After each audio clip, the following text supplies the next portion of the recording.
So decided to go to another place because just was still feeling the itch. And we find ourselves at Flerish Design and Resale, again in Phoenix, Arizona. I've never been here before, but they advertise that they have vintage items, and it looks like they may be having a sale, and I feel very excited about that. So my bestie's with me again, and she's gonna help me see if we can find some treasures for our Etsy shop. Wish us luck!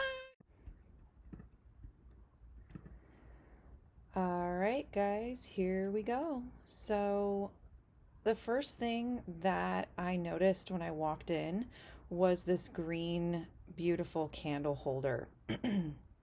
Now, I couldn't figure out if it was a higher quality art glass, so I needed to pick it up and decided to set it back down after that. Now, this vase caught my eye. Oh my gosh, do you guys see that purple? It's just so gorgeous. It was really, really heavy.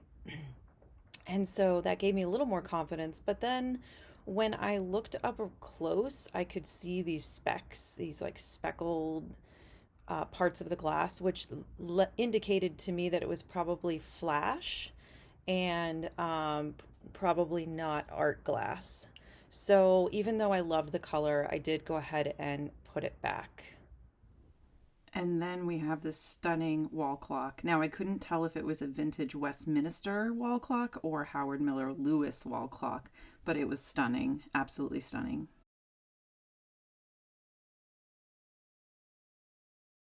I thought everything was really cute in terms of the Valentine's Day decor. And then I saw this silver piece, and it was in this really nice shape, kind of like a reminded me of maybe mid-century. And then it says tarnish resistant there on the bottom, but I couldn't quite identify what it was made of. I don't know if it was made of pewter or silver. Still learning, so I decided to pass, even though it was really pretty, and had some weight to it as well. So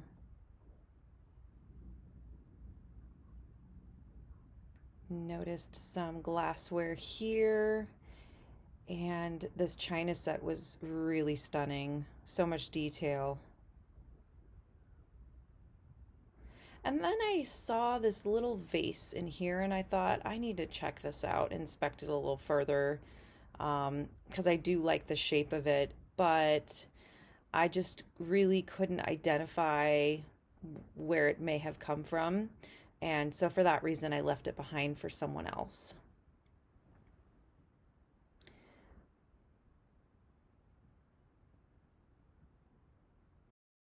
Next, I saw this box and I thought, wow, this so much detail in this, and obviously I had a little trouble getting it open, but it did look like it was in such good condition, and I wondered if it was more modern. And so without a maker's mark or anything, I went ahead and just left it behind. Then I saw this gorgeous depression glass, and it was $20 for the set of four. Upon further inspection, I just felt like I didn't know enough to move forward with it, but I need to do my research on that. This lamp was everything. Doesn't it have like such a retro vibe to it? I love it. If there were two, I probably would have gotten it for my home. And then these guys, oh my gosh, aren't they adorable? They just look like, like they're ready for St. Patrick's Day. They were Andrea by Sadik, and I just didn't really have a lot of familiarity with that. So I was trying to make up my mind, because I don't really have any St. Patrick's Day decor. But ultimately I did leave those behind as well. Now, these were these bookcases, and obviously they're made of stone. And they had them really fairly priced at $20. That's great price for a collector. Not a lot of room for me as a reseller. This vase also caught my eye. I wasn't sure if it was Japanese or Dutch, so I was trying to look for a maker's mark, but even though it's blurry, I actually did have trouble in person making it out as well. It did say China on it, So I went ahead and left that one behind as well. And then I saw this box, the ceramic box, had these really rich colors, the red and the blue there, and those cranes that are just flying around. Really amazing. But the maker's mark on the bottom, I couldn't make it out. I wasn't sure, so I moved on. And then I saw this guy. He's so cute. Oh my gosh. I don't know why I didn't take him home because he made me so happy and I just kept wanting to rub his beard. I'm wondering if maybe he was part of like a game or a chess piece game of some kind. Next, I saw this plate. It obviously has that gorgeous black lacquered. Can I even speak today?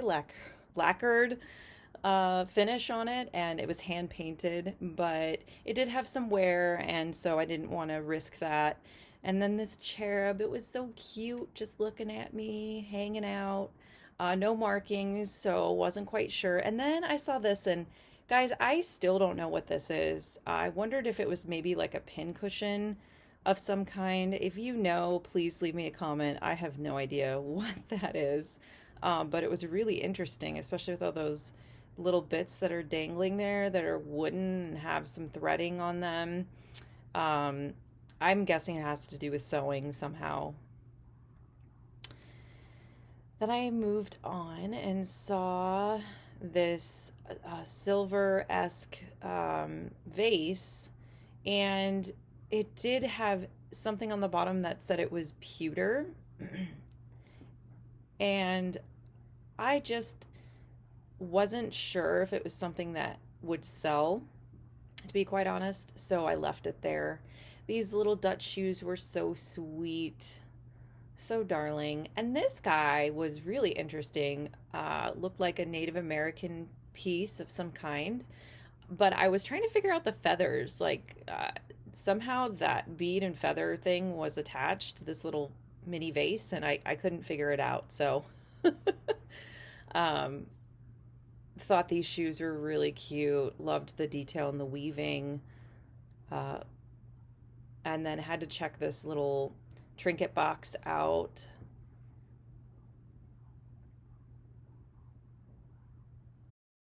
And then I looked at this clutch just because it looked pretty fabulous. I'm a sucker for the gold clutch bags, and unfortunately, there was no maker's, no label inside, so I did go ahead and leave that behind. Now, this box also caught my eye. I couldn't tell if it was a hat box, although I don't think it is because it was very small. Um, but there was no other information for me to go off of, and it was very lightweight, looked a bit broken down, so I went ahead and passed. Saw this really cute um, music box and was just trying to place where it maybe was from. And then I saw this, and it looked kind of brass, like brass in person, but then it said silver polish on the bottom. And guys, I still really don't know a lot about silver, I'm going to be honest. So I need to definitely brush up on that. I thought that painting there was so beautiful. Love the gorgeous flowers in her hair and the gloves she's wearing. They had a lot of gorgeous jewelry. Then we saw this amber colored vase. It did sort of have like the hobnail bumps on the sides. It We were looking at it for a long time because we couldn't determine if it was modern or not. Really liked the shape, but ultimately we decided that it was probably flash, not hand blown, and so we moved on. Next, I saw this pottery piece, and it does say Shawnee USA on the bottom. I'm actually not familiar with them, so I'm going to have to look into that. And then, of course, we always find chickens. My bestie Lisa and I have this joke about chickens and how we're a bunch of hens when we get together. Burger, burger, burger. And so it's like this thing where we always want to look for and point out chickens or roosters if we see them. Then I found this and I thought, wow, this is stunning. It's a Tonala Mexican art pottery piece. And it actually has the artist's signature on it. And obviously, it's a mug. I thought it was just so beautifully done. I liked the shiny glaze on it. I liked the details of the feathers, both the brown and the blue. And it just had this quality to it that made me drawn to it. And so I wanted to go ahead and pick that up. And so I did. Next, we saw some more china, tea sets, and dinnerware, a lot of clear crystal pieces. And I did see this pink bowl, which I was drawn to because it looked a little unusual.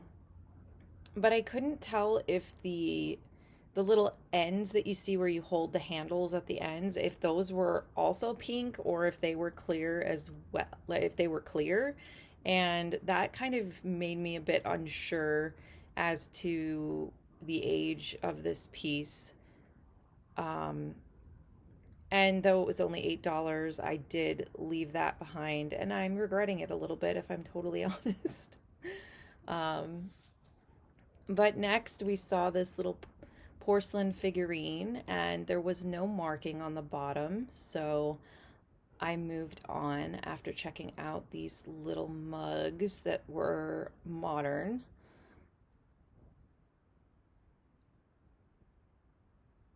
And then I noticed this little figurine back here, and I got really excited because it looked old to me. It had this like age to it. And I got so excited by that. And then it started making music, just a little bit, just like a ding. And so I realized it was a, music player, a music box. It did say Japan on the bottom, but I don't know why it took me so long, but I eventually noticed that it had uh, quite a bit of black paint on it from I don't know what, but you can see it's on her face, it's on the green grass there. So that was a bit disappointing because I do believe that it was an older music box from Japan. But I also wasn't sure if it even would play music. It, like I said, it had like one little ding to it when I picked it up. So a little heartbroken there, but we trudge along. And then I saw this milk glass, and I am not really big on the milk glass when it's not in, a different color than white. But I I did feel like this piece was priced well, and then I looked at the vase, and it was actually really heavy. I was surprised how heavy it was, and I really liked them both, but I decided to go ahead and take the small vase because it did have that mid-century modern look to it with the bigger bottom and the skinny top that goes all the way up. And I do like the hobnail design, so I went ahead and took that with me. Pretty little vintage things. This place was so cute. I grabbed this guy because I couldn't really figure out what it was. To me, it looked like it should have had a lid, and maybe that part of it was made in copper, part of it was silver. I don't really know what was going on here, but I did appreciate the different metals. It definitely had a unique vibe to it. And then we saw this bird, which I was convinced was made of feathers because it looks so real. Doesn't it look real? But then when you touch it, it's actually really hard and not made of feathers at all. It's maybe some type of ceramic. So I was really impressed with the artistry of that. Saw this vase, had to check it out. And once I looked at the bottom, I did see a Made in China sticker. And so I set it there, even though it was really pretty. This tea set was gorgeous. I wish they had had more of those. I loved that, the black with the floral. And this little area over here, they had a bunch of Valentine's Day displays that they were putting up. And then, guys, look at these. Aren't these so cool? They just give me mid-century starburst vibes, and I don't know why I didn't ask if they were for sale, but they're gorgeous. And I feel like even though they could be Christmas, you could do it all year long, you know, and have it in your house all year long. So these are the two items that I ended up getting. All right, guys, so we did find a couple of things here at Flerish Design and Resale, and I had a lot of fun. The staff, everybody that works there was so nice, and you can tell that they put a lot of thought into their displays. Everything's displayed beautifully, so I'll definitely be back. And yeah, thanks for hanging out today. Have a good one.